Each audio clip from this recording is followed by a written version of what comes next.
Alright guys, I've not done a video like this in a while, so I've got some charity shop pickups I'm going to go through in this video. And yeah, we're going to basically talk about this stuff and why I picked up and whatever.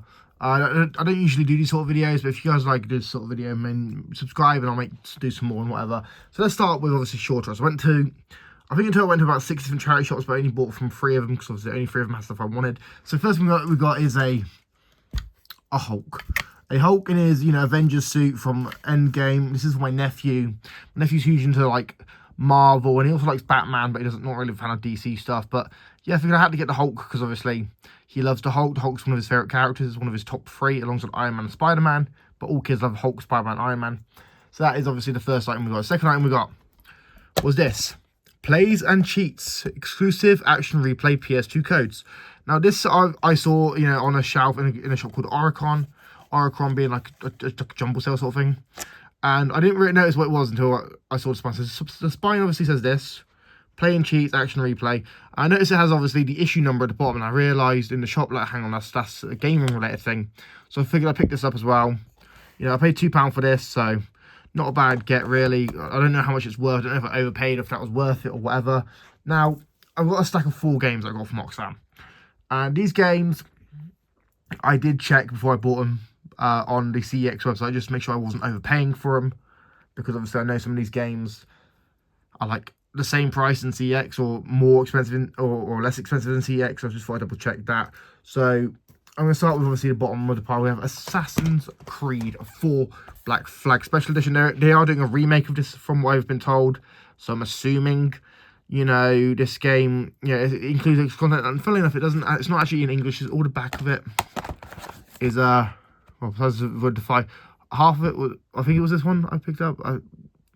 It's not in English. I think it was this one. I might have been the other Assassin's Creed game I picked up and put back, but I thought I'd pick it up. Assassin's Creed. Assassin's Creed is great. Or it was great. Nowadays it's just kind of a grindy mess. And for a single player game, that's kind of, well, why would you do it for a single player game? Then we have Far Cry 3 for the Xbox 360. Paid 99p for this.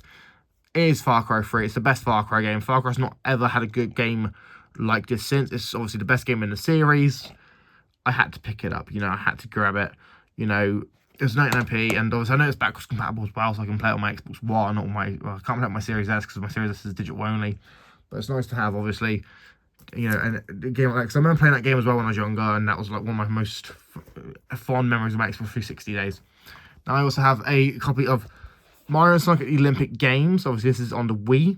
This is obviously the original game in the series. And obviously, I do feel like with these games, after a while, they just kind of started feeling bland and tasteless. They just kept they kept doing them every few years, because obviously the Olympics was every few years.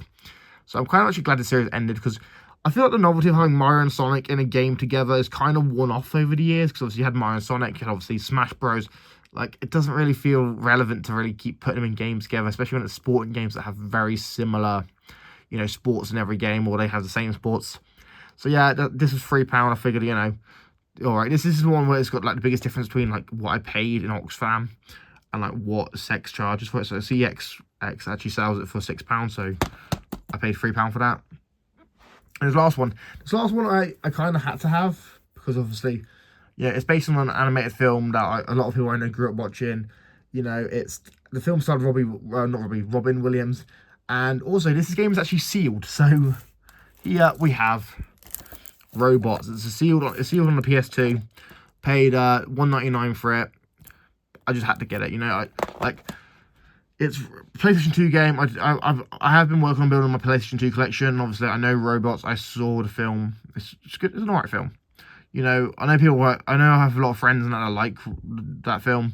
Plus, it was done by Blue Sky. Blue Sky was like a great animation studio, and then Disney killed it, because Disney had to come in, buy Fox, and then they had to start, shutting down divisions that weren't making as much money as they wanted. Even though they were profitable, they weren't making as much money as they needed to. So there's that. But yeah, what do you guys think? Well, this is a good haul. I paid about what, £13 in total for all this stuff. So I think I did all right. I think I didn't do too bad. Yeah, let me know what you guys think in the comments down below. If you make sure to subscribe, like, and follow.